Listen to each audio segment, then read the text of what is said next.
नमस्कार जी।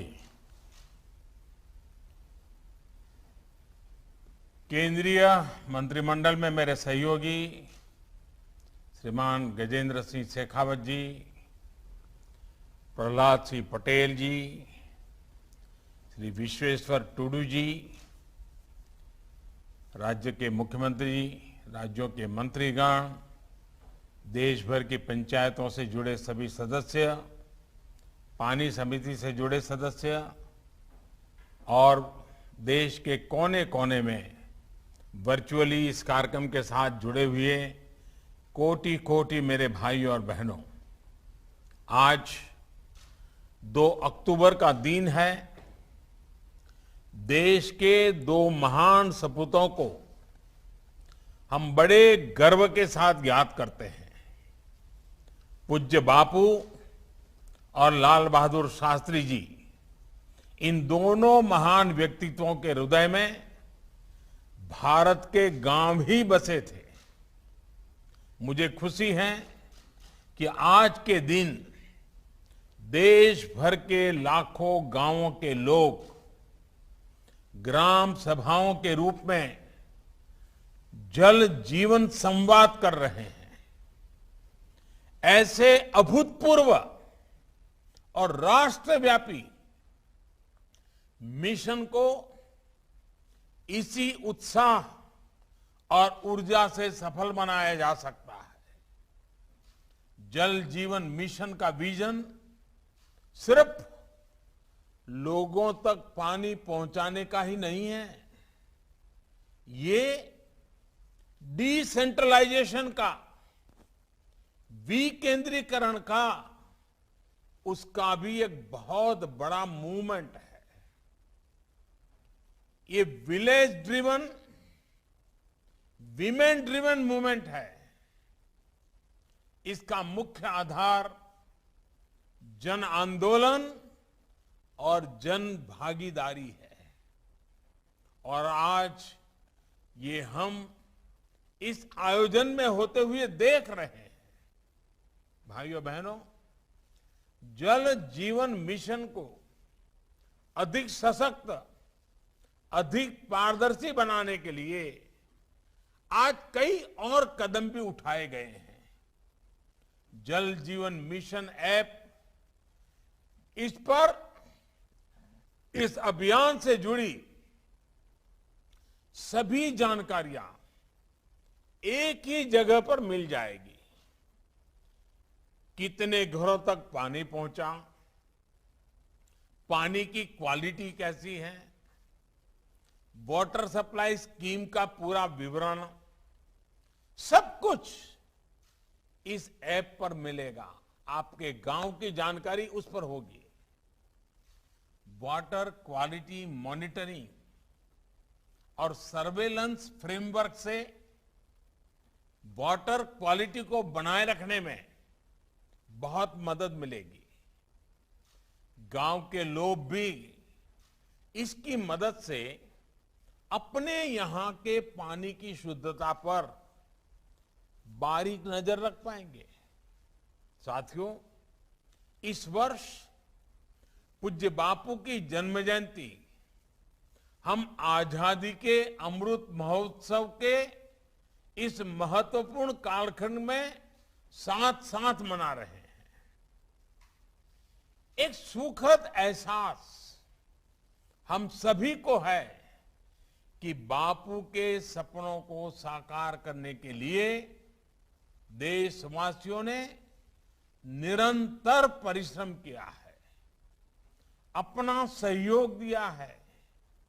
आज देश के शहर और गांव खुद को खुले में शौच से मुक्त घोषित कर चुके हैं।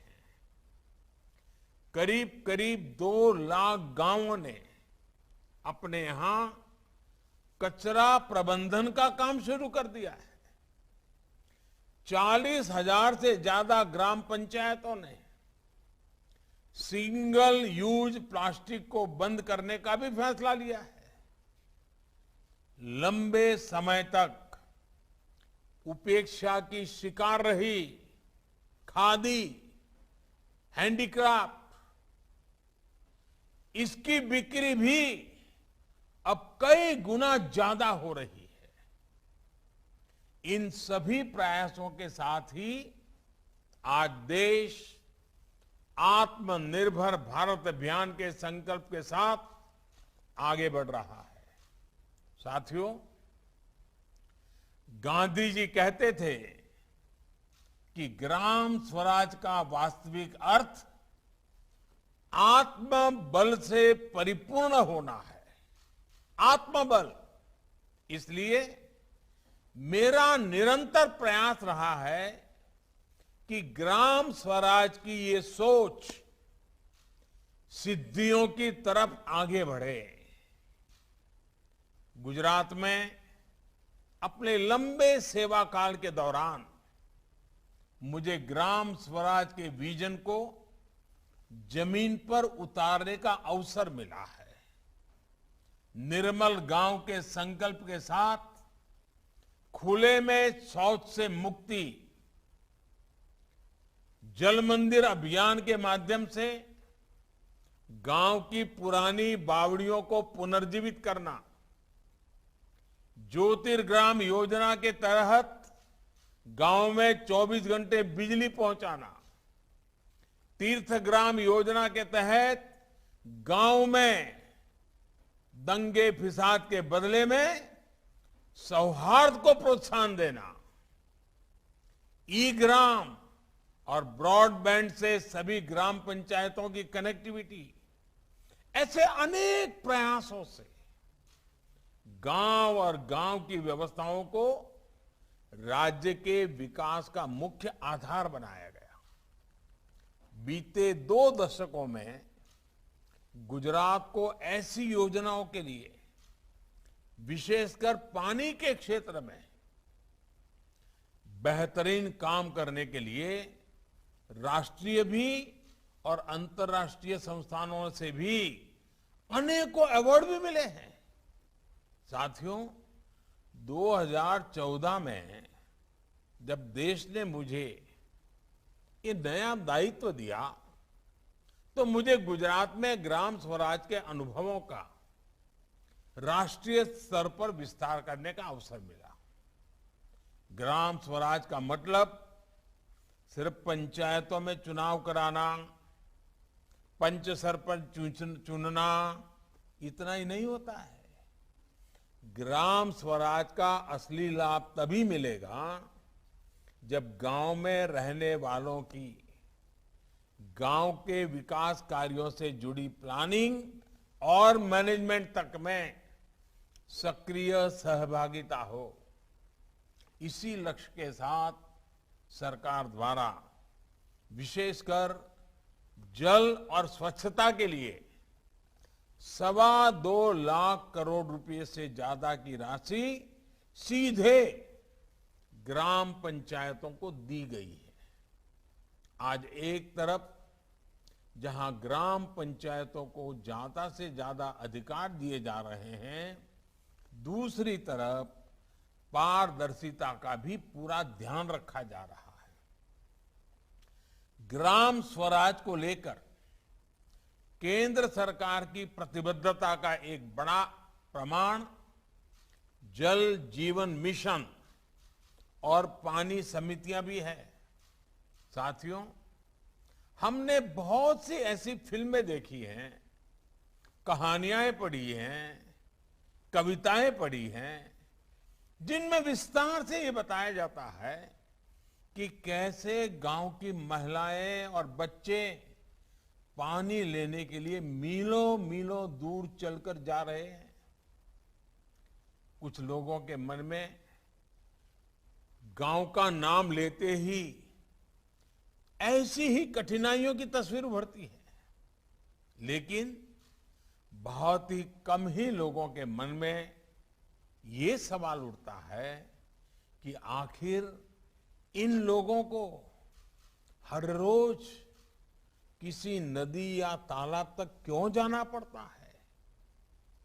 आखिर क्यों नहीं पानी इन लोगों तक पहुंचता? मैं समझता हूं जिन लोगों पर लंबे समय तक नीति निर्धारण की जिम्मेदारी थी, उन्हें ये सवाल खुद से जरूर पूछना चाहिए था, लेकिन ये सवाल पूछा नहीं गया, क्योंकि ये लोग जिन स्थानों पर रहे वहां पानी की इतनी दिक्कत उन्होंने देखी नहीं थी। बिना पानी की जिंदगी का दर्द क्या होता है वो उन्हें पता ही नहीं था।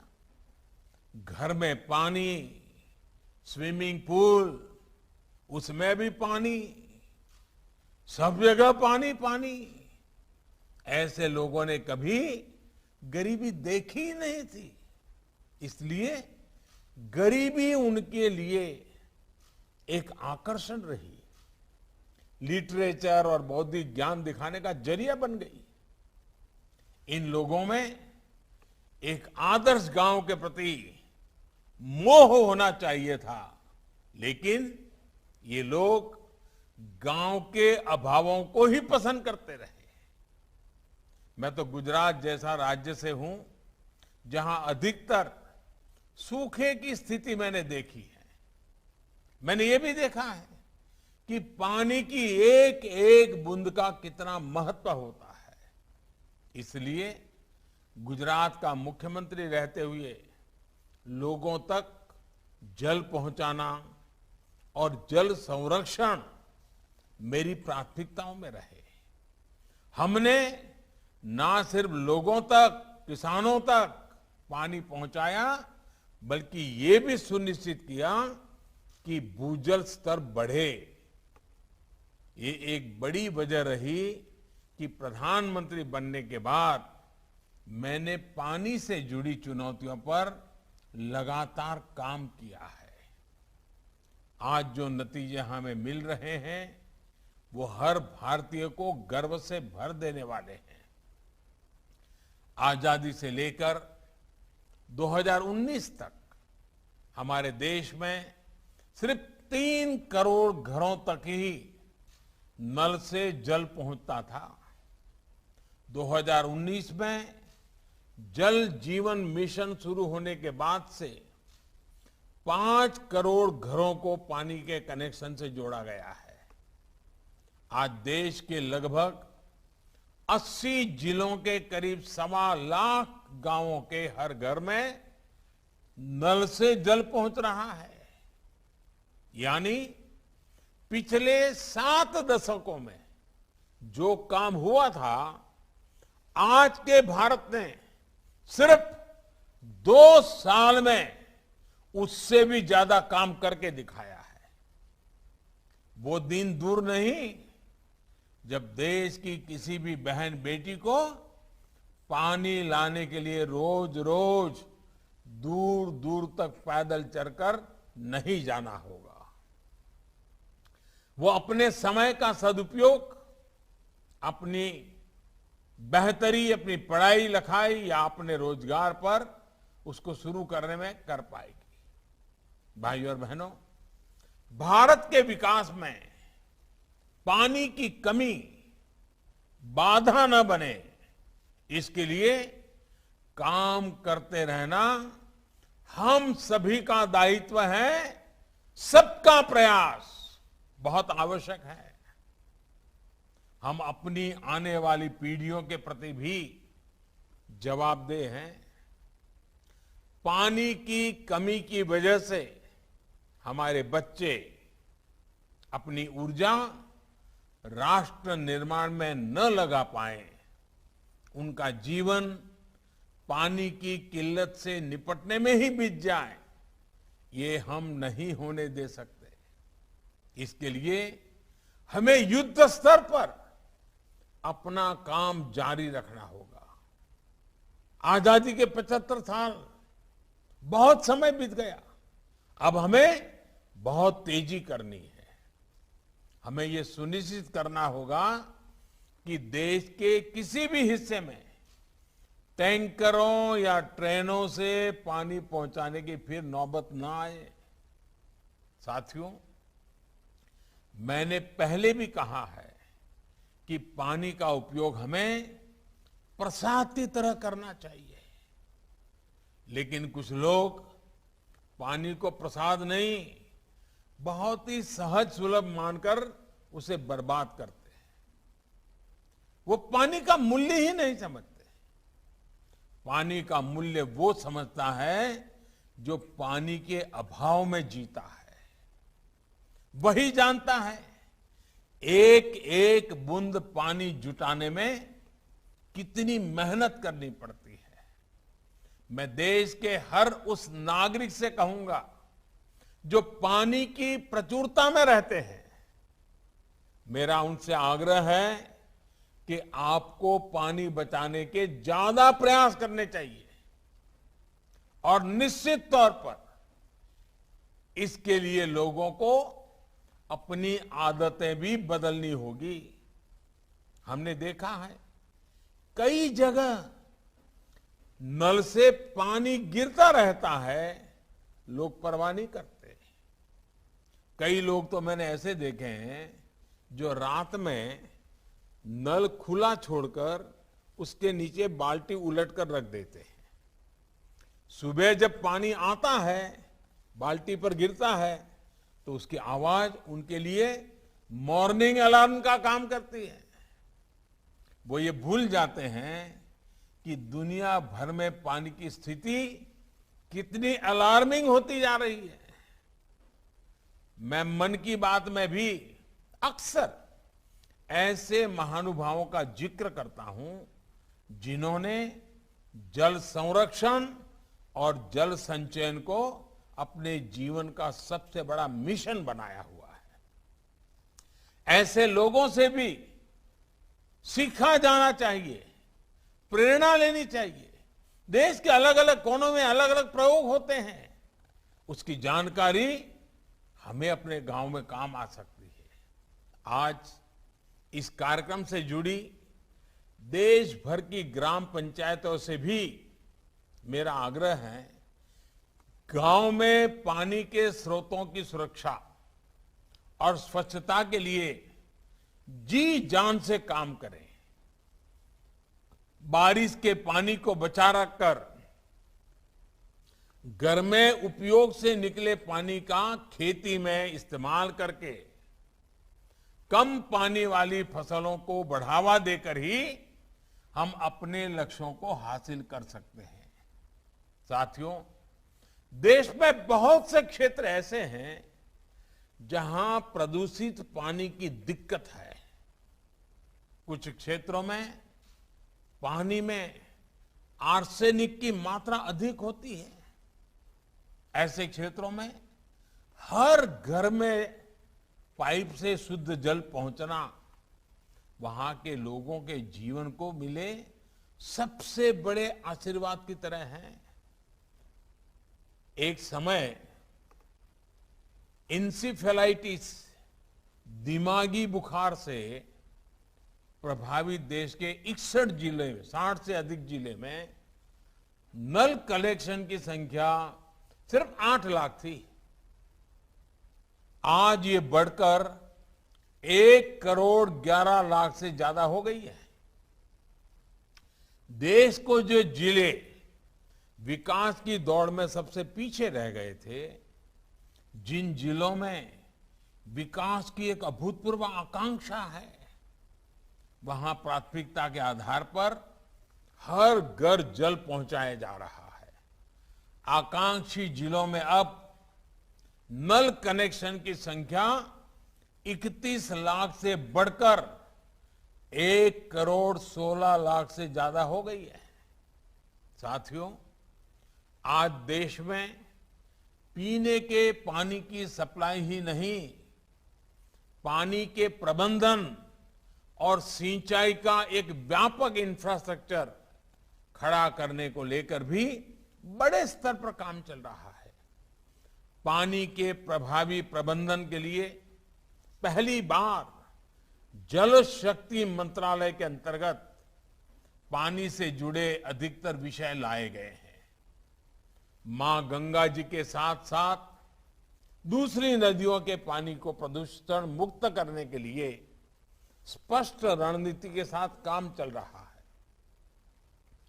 अटल भूजल योजना के तहत देश के 7 राज्यों में ग्राउंड वाटर लेवल को ऊपर उठाने के लिए काम हो रहा है। बीते 7 सालों में प्रधानमंत्री कृषि सिंचाई योजना के तहत पाइप इरिगेशन और माइक्रो इरिगेशन पर भी बहुत बल दिया गया है। अब तक 13 लाख हेक्टेयर से अधिक जमीन को माइक्रो इरिगेशन के दायरे में लाया जा चुका है। पर ड्रॉप मोर क्रॉप, इस संकल्प को पूरा करने के लिए अनेक ऐसे प्रयास चल रहे हैं। लंबे समय से लटकी सिंचाई की 99 बड़ी परियोजनाओं में से लगभग आधी पूरी की जा चुकी है और बाकियों पर तेजी से काम चल रहा है। देश भर में डैम्स की बेहतर मैनेजमेंट और उनके रखरखाव के लिए हजारों करोड़ रुपए से एक विशेष अभियान चलाया जा रहा है। इसके तहत 200 से अधिक डैम्स को सुधारा जा चुका है। साथियों, कुपोषण के खिलाफ इस लड़ाई में भी पानी की बहुत बड़ी भूमिका है। हर घर जल पहुंचेगा तो बच्चों का स्वास्थ्य भी सुधरेगा। अभी हाल ही में सरकार ने पीएम पोषण शक्ति निर्माण स्कीम को, पीएम पोषण योजना को मंजूरी दी है। इस योजना के तहत देश भर के स्कूलों में बच्चों की पढ़ाई भी होगी और उन्हें पोषण भी सुनिश्चित किया जाएगा। इस योजना पर केंद्र सरकार 54,000 करोड़ रुपए से अधिक खर्च करने जा रही है। इसका लाभ देश के करीब करीब 12 करोड़ बच्चों को होगा। साथियों, हमारे यहां कहा जाता है कि उपकर्तुम यथा सुअल्पम समर्थो न तथा महान, प्रायः कुपः तुषाम हंति सततम न तु बारिदिहि। यानी पानी का एक छोटा सा कुआं लोगों की प्यास बुझा सकता है, जबकि इतना बड़ा समुंदर ऐसा नहीं कर पाता। ये बात कितनी सही है। कई बार हम देखते हैं कि किसी का छोटा सा प्रयास बहुत से बड़े फैसलों से भी बड़ा होता है। आज पानी समिति पर भी यही बात लागू होती है। जल व्यवस्था की देखरेख और जल संरक्षण से जुड़े काम भले ही पानी समिति अपने गांव के दायरे में करती है, लेकिन इसका विस्तार बहुत बड़ा है। ये पानी समितियां गरीबों, दलितों, वंचितों, आदिवासियों के जीवन में बहुत बड़ा बदलाव ला रही है। जिन लोगों को आजादी के बाद 7 दशकों तक नल से जल नहीं मिल पाया था, छोटे से नल ने उनकी दुनिया ही बदल दी है। और ये भी गर्व की बात है कि जल जीवन मिशन के तहत बन रही पानी समितियों में 50% सदस्य अनिवार्य रूप से महिलाएं ही होती हैं। ये देश की उपलब्धि है कि इतने कम समय में करीब 3.5 लाख गांवों में पानी समितियां बन चुकी हैं। अभी कुछ दिन पहले हमने जल जीवन संवाद के दौरान भी देखा है कि इन पानी समितियों में गांव की महिलाएं कितनी कुशलता से काम कर रही हैं। मुझे खुशी है कि गांव की महिलाओं को अपने गांव के पानी की जांच के लिए विशेष तौर पर ट्रेनिंग भी दी जा रही है। साथियों, गांव की महिलाओं का सशक्तिकरण हमारी सरकार की सर्वोच्च प्राथमिकताओं में से एक है। बीते वर्षों में बेटियों के स्वास्थ्य और सुरक्षा पर विशेष ध्यान दिया गया है।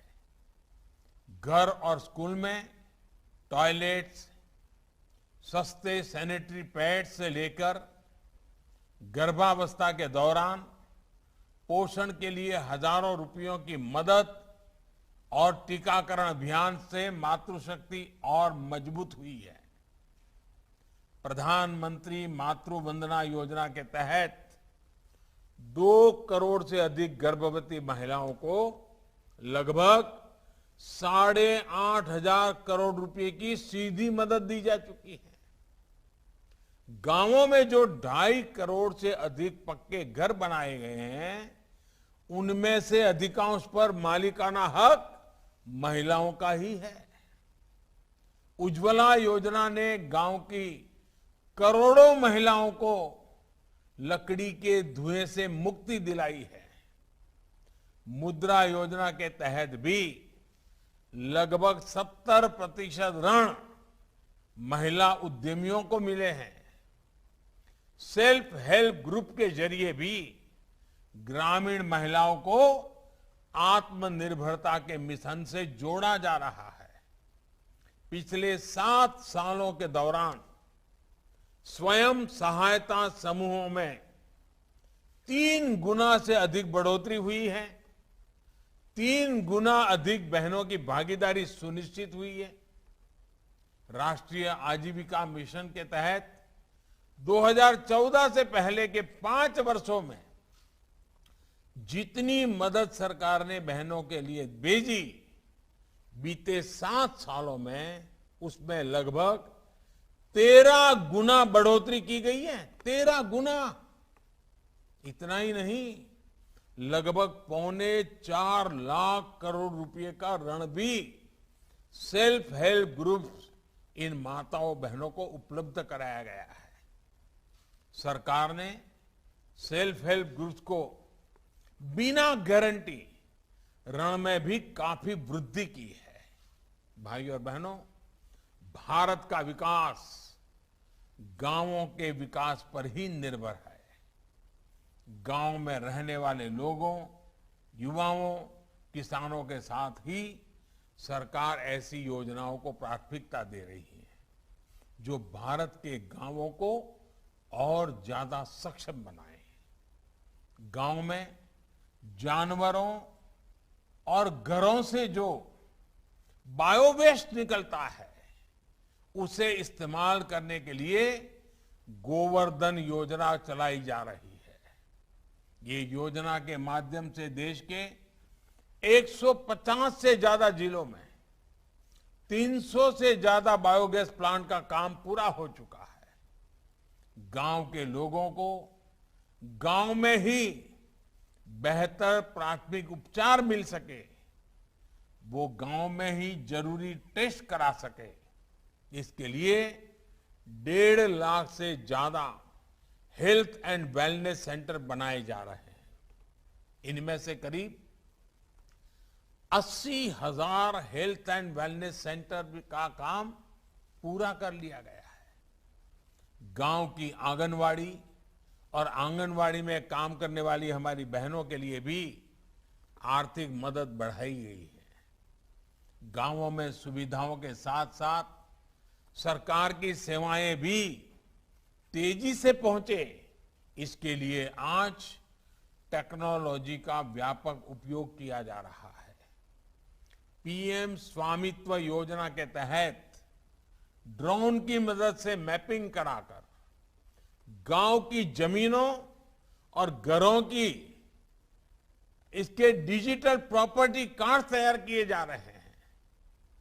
स्वामित्व योजना के तहत 7 साल पहले तक जहां देश की 100 से भी कम पंचायतें ब्रॉडबैंड कनेक्टिविटी से जुड़ी हुई थी, वहीं आज 1.5 लाख पंचायतों में ऑप्टिकल फाइबर पहुंच चुका है। सस्ते मोबाइल फोन और सस्ते इंटरनेट के कारण आज गांवों में शहरों से ज्यादा लोग इंटरनेट का उपयोग कर रहे हैं। आज 3 लाख से अधिक कॉमन सर्विस सेंटर सरकार की दर्जनों योजनाओं को गांव में ही उपलब्ध करा रहे हैं और हजारों युवाओं को रोजगार भी दे रहे हैं। आज गांव में हर प्रकार के इंफ्रास्ट्रक्चर के लिए रिकॉर्ड इन्वेस्टमेंट किया जा रहा है। प्रधानमंत्री ग्रामीण सड़क योजना हो, 1 लाख करोड़ रुपए का एग्री फंड हो, गांव के पास कोल्ड स्टोरेज का निर्माण हो, औद्योगिक क्लस्टर का निर्माण हो या फिर कृषि मंडियों का आधुनिकीकरण, हर क्षेत्र में तेज गति से काम जारी है। जल जीवन मिशन के लिए भी जो 3,60,000 करोड़ की व्यवस्था की गई है, वो गांवों में ही खर्च की जाएगी। यानी ये मिशन ग्रामीण अर्थव्यवस्था को नई मजबूती देने के साथ ही गांवों में रोजगार के अनेकों नए अवसर भी बनाएगा। साथियों, हमने दुनिया को दिखाया है कि हम भारत के लोग दृढ़ संकल्प के साथ सामूहिक प्रयासों से कठिन लक्ष्य को भी हासिल कर सकते हैं। हमें एकजुट होकर इस अभियान को सफल बनाना है। जल जीवन मिशन जल्द से जल्द अपने लक्ष्य तक पहुंचे, इसी कामना के साथ मैं अपनी बात समाप्त करता हूं। आप सभी को बहुत बहुत शुभकामनाएं। धन्यवाद।